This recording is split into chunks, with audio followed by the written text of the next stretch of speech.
अस्सलाम वालेकुम क्लास, आप लोगों को आवाज आ रही है?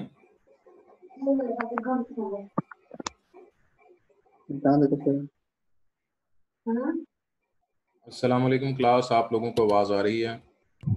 जी सर, आ रही है।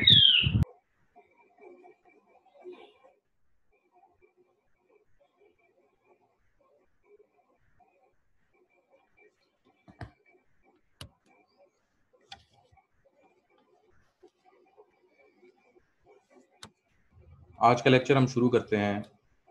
जो आज का लेक्चर है वो है साइबर एथिक्स के ऊपर। आज का लेक्चर साइबर एथिक्स पे है। सवाल है जी, what is cyber ethics?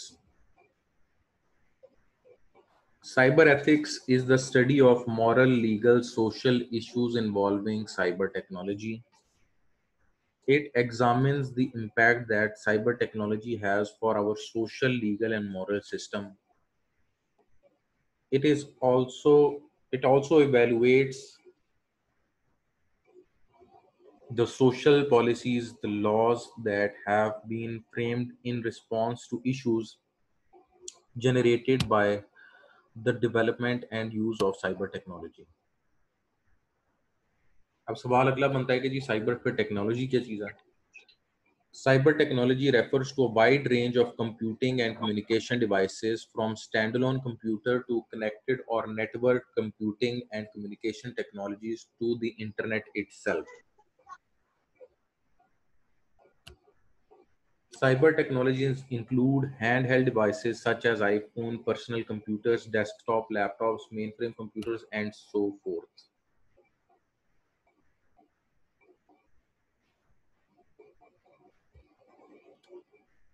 Cyber technology. Network devices can be connected directly to the internet. They can also be connected to other devices through one or more privately owned computer networks. Privately owned networks include both local area networks and wide area networks. Why are the term cyber ethics? अच्छा, अब cyber ethics को पहले हम इधर आने से पहले ये डिस्कस कर लें कि हमने पहले पढ़ा जी कंप्यूटर एथिक्स और कंप्यूटिंग प्रोफेशनल्स, ये हमारी स्लाइड 1 थी। फिर एक और एरिया है जिसको हम इंटरनेट एथिक्स कहते हैं। तो जब कंप्यूटिंग एथिक्स और कंप्यूटर एथिक्स एग्जिस्ट करते हैं, इंटरनेट एथिक्स एग्जिस्ट करते हैं, तो ये साइबर एथिक्स की क्या ज़रूरत पेश आई? तो उससे पहले हमें साइबर का जो स्कोप है, साइबर टेक्नोलॉजी में क्या कवर हो रहा है, उसको देखना होगा।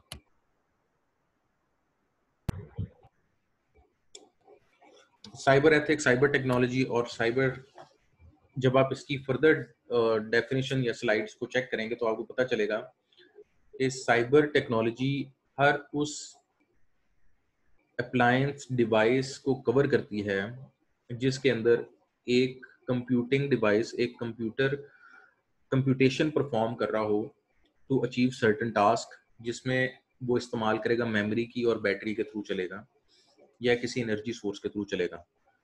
जो कंप्यूटर एथिक्स है उसका स्कोप उन कंप्यूटर्स तक लिमिटेड है या उन कंप्यूटिंग डिवाइस तक लिमिटेड है जिनके साथ एक डिस्प्ले लगा होता है, एक कीबोर्ड और माउस लगा होता है और एक सीपीयू होता है जिसमें प्रोसेसर, रैम और हार्ड डिस्क है।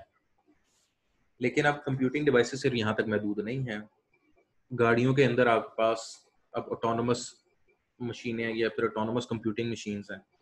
आपके पास जो आपकी रिस्ट वॉच है वो अब स्मार्ट हो गई है, आपके टेलीविजन स्मार्ट हो गए हैं, आपके इलेक्ट्रिक बल्ब, आपके फैंस ये स्मार्ट हो गए हैं। तो आहिस्ता आहिस्ता कंप्यूटर सिर्फ अब एक डिस्प्ले, कीबोर्ड, माउस और सीपीयू की डिवाइस नहीं रह गया। लेकिन कंप्यूटिंग एथिक्स उस एक सीपीयू, लैपटॉप या टैबलेट को कवर करते हैं।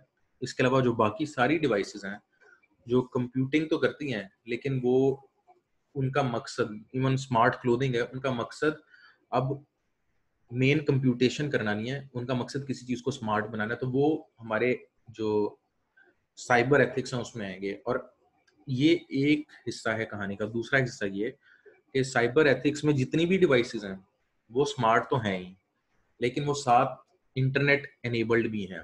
मतलब ये कि वो थ्रू इंटरनेट कम्युनिकेट भी कर सकती हैं और लोकल एरिया नेटवर्क में भी कम्युनिकेट कर सकती हैं। तो ये एक ओवरलैप है तीन चीजों के दरमियान में, एक कंप्यूटिंग या कंप्यूटिंग एथिक्स, फिर इंटरनेट एथिक्स या इंटरनेट, और एक उसकी एप्लीकेशन। अब एप्लीकेशन किसी भी सिनेरियो में हो सकती है, तो जो साइबर एथिक्स है वो इन तीनों को कवर करता है। So why the term cyber ethics? Cyber ethics is a more accurate label than computer ethics, which might suggest the study of ethical issues limited to computing machines or computing professionals. It is more accurate than internet ethics, which is limited only to ethical issues affecting computer network. आज के lecture की जो हमारी आखिरी slide है वो ये है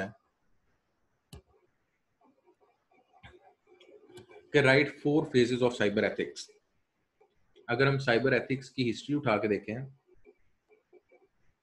तो इसकी हिस्ट्री में 4 फेजेस आए हैं। सबसे पहला फेज आया 1950s और 1960s के दरमियान में। ये वो दौर था जहां पे जो कंप्यूटर था वो एक बिजनेस ऑर्गेनाइजेशन अफोर्ड कर सकती थी। ये वो दौर था जहां पे कंप्यूटर एक हॉल के अंदर पूरा आता था। वो एक लैपटॉप या एक डेस्क, ये एक टेबल के ऊपर नहीं था, वो पूरे हॉल में उसके बड़े बड़े यूनिट लगते थे जिनको हम लार्ज मेन फ्रेम कंप्यूटर्स भी कहते हैं। जब ये मेन फ्रेम कंप्यूटर्स बड़े बिजनेसेस ने इस्तेमाल करना शुरू किए तो उनका मकसद था आर्टिफिशियल इंटेलिजेंस डेटाबेस एप्लीकेशंस। वो डाटा को कंप्यूटर में एंटर करके अपनी एप्लीकेशंस, फाइनेंशियल एप्लीकेशंस और जो बाकी रिसर्च एप्लीकेशंस हैं वो डेवलप करना चाहते थे। साथ ही साथ उस डाटा की बेस पे रीजनिंग करना चाहते थे और मशीन को या कंप्यूटर को इनेबल करना चाहते थे रीजनिंग करने की। जो 1950s और 60s की आर्टिफिशियल इंटेलिजेंस वो बहुत प्रिमिटिव है, वो सिंपल रीजनिंग है, वो सिंपल फॉर्मूलों की रीजनिंग थी। फिर 1970s और 80s का दौर आया, 1970s टू 80s, जहाँ पे जो कंप्यूटर था वो मिनी कंप्यूटर और पर्सनल कंप्यूटर की शेप अख्तियार कर चुका था। और जो ये कंप्यूटर्स थे ये इंटरकनेक्ट हो जाते थे थ्रू लोकल एरिया नेटवर्क, यानी आप लैन की तार लगाकर आपस में कम्युनिकेट कर सकते थे। तब इंटरनेट एग्जिस्ट नहीं था करता। अब इनके इश्यूज, इससे एसोसिएटेड इश्यूज क्या थे? पहले वाले के एसोसिएटेड इश्यूज ये थे कि जो डाटा की प्राइवेसी है वो लीक ना हो और जो आर्टिफिशियल इंटेलिजेंस है वो गलत प्रिडिक्शन ना दे। 1970s और 80s में इश्यूज पहले वाले तो थे ही कि डाटा की प्राइवेसी का इशू था, क्योंकि अब मेन फ्रेम की बजाय पर्सनल कंप्यूटर आ गए और पर्सनल कंप्यूटर के अंदर लोग अपना पर्सनल डाटा सेव कर रहे हैं, तो प्राइवेसी इश्यूज तो पहले वाले थे ही। लेकिन concerns involving intellectual property right and software piracy ऐसे फर्दर इश्यूज आना शुरू हो गए कि इंटेलेक्चुअल प्रॉपर्टी राइट, मिसाल के तौर पे आपने बोइंग का डिज़ाइन बनाया अपने पर्सनल कंप्यूटर में, और वो कंप्यूटर जो है वो किसी की एक्सेस में आ जाता है और वो उसमें से डाटा निकाल लेता है, तो ये आपका डाटा थेफ्ट हो गया। या फिर आपने एक सॉफ्टवेयर बनाया, आपने वो एक मशीन पे चलने के लिए बनाया, लेकिन लोग उसकी कॉपियां बना के फ्लॉपी में शेयर करने लग जाएं, सॉफ्टवेयर पायरेसी होना शुरू होगी। कंप्यूटर क्राइम वही कि जी आपने अनऑथोराइज्ड एक्सेस गेन करके गलत काम किया, तो ये आपकी कंप्यूटर क्राइम के अंदर आ गया। प्राइवेसी डिस्टर्ब हुई and then exchange of records.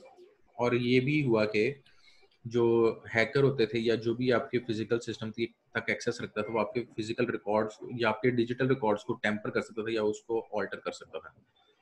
फिर 1990s का दौर आया, जो कि 1990s से लेके अब तक हम जिसमें दौर में गुजरे हैं वो दौर है इंटरनेट एज। ये इंटरनेट एज के अंदर फर्दर और इश्यूज भी आए। वो क्या इश्यूज थे? फेज 1 और 2 वाले तो थे ही, लेकिन plus concern about free speech, secrecy, legal jurisdiction, virtual communication.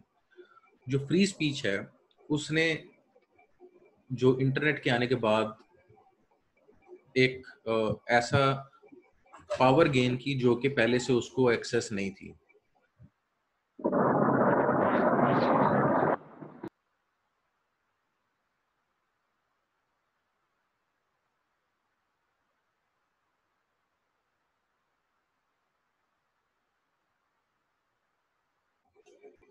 Internet के आने के बाद फ्री स्पीच जो थी वो, उसका फायदा भी उठाया लोगों ने और उसका नुकसान भी उठाया, लेकिन अब इंटरनेट के होते हुए फ्री स्पीच खत्म नहीं हो सकती है। फ्री स्पीच है क्या?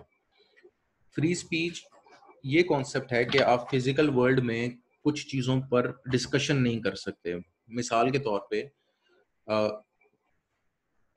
जी, हम इंडिया के अंदर रहते हुए, अगर मैं इंडियन मुसलमानों की बात करूं, वो इंडिया के अंदर रहते हुए गाय के ऊपर, गौ माता के ऊपर बात नहीं कर सकते, फिजिकली नहीं कर सकते, क्योंकि उन्हें पता है कि फिजिकली करेंगे तो वो मारे जाएंगे।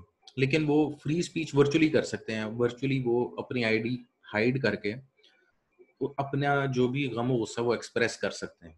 इंटरनेट के ऊपर फ्री स्पीच बहुत ज़्यादा हद तक एनेबल हुई, लेकिन डाउन साइड ये है कि जो फ्री स्पीच होती है वो एक की तो आज़ाद, एक स्कूल ऑफ थॉट की या एक ग्रुप की तो आज़ादी होती है एक्सप्रेशन की, लोग आज़ादाना तरीके से अपने आप को एक्सप्रेस कर सकते हैं, लेकिन वो दूसरे जो ग्रुप ऑफ पीपल है उनके लिए वो चैलेंजिंग होती है, थ्रेटनिंग होती है।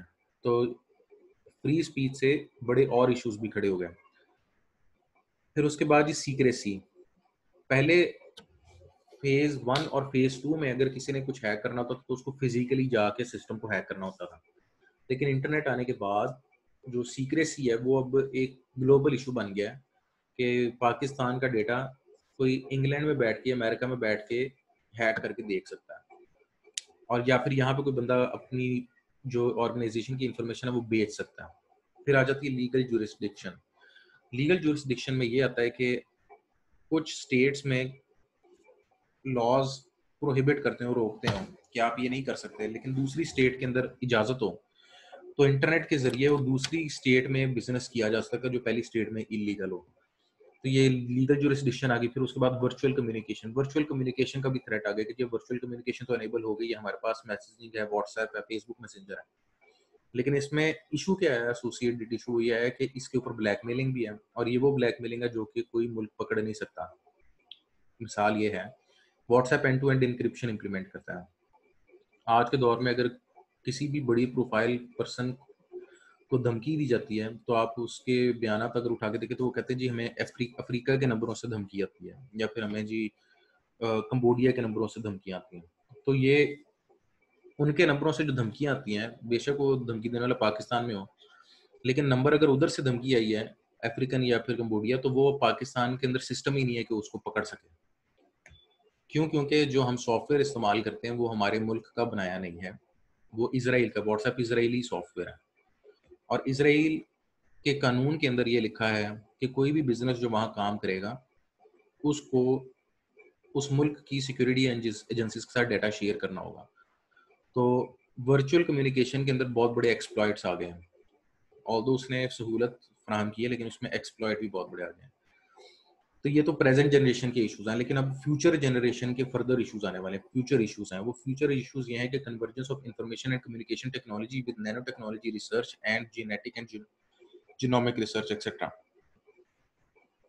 अब कंप्यूटर साइंस की फील्ड सिर्फ कंप्यूटर तक महदूद नहीं रहेगी, अभी आहिस्ता आहिस्ता और एरियाज में भी जाएगी।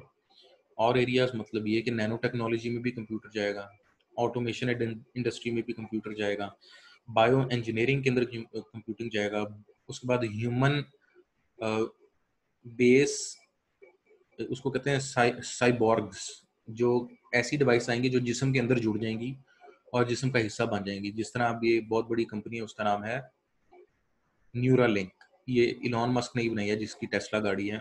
वो कंपनी ये कर रही है कि वो एक दिमाग के अंदर चिप डाल रही है उन लोगों के जो माजूर हैं, हाथ से या पाँव से कुछ लिख नहीं सकते या चल नहीं सकते, और वो न्यूरा लिंक के जरिए ब्रेन के सिग्नल वो एक्सट्रैक्ट करके मोबाइल या कीबोर्ड और माउस के जरिए कंप्यूटर को या फिर मोबाइल फोन के अंदर वो मूवमेंट कर सकते हैं। और उनका फ्यूचर ये है, यानी फ्यूचर टारगेट ये है, जो डिसेबल्ड लोग हैं वो अपने इस ब्रेन चिप के जरिए चीज़ों को कंट्रोल करें। कोई गाड़ी चलाना चाह रहा है और उसके हाथ और पाँव नहीं है, वो इन नियर फ्यूचर अगले 50-60 साल में वो गाड़ी चला सकेगा। तो अब ये जो कंप्यूटर की फील्ड है, ये सिर्फ कंप्यूटर के ब्रैकेट के अंदर नहीं रहेगी, अभी बहुत सारे और एरियाज में भी जाएगी, जिसकी वजह से उधर के इश्यूज भी आएंगे। Electronic agent bots, artificial electronic agent bots with decision making capabilities, bionic chip implants, nano computing research. तो ये जब उन एरियाज के अंदर कंप्यूटर साइंस जाएगा तो वो और फर्दर इश्यूज आएंगे। अच्छा, ये मैंने आपको थोड़ा इन डेप्थ एक्सप्लेन किया। पेपर का जो सवाल है वो ये इस स्लाइड में से अहम है, right 4 phases of cyber ethics. तो आपने बस ये टेबल ऐसा वहाँ पे लिख लेना। आप लोगों का कोई क्वेश्चन है तो पूछ लें, हमारा सेशन यहाँ पे एंड होता है। अगर कोई क्वेश्चन है पूछ लें।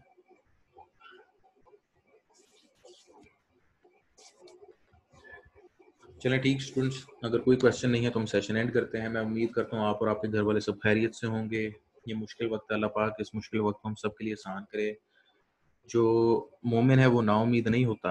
मुझे और अपने दोस्तों को और अपने रिश्तेदारों को अपनी दुआ में ज़रूर याद रखें। ओके स्टूडेंट्स, अल्लाह हाफिज़।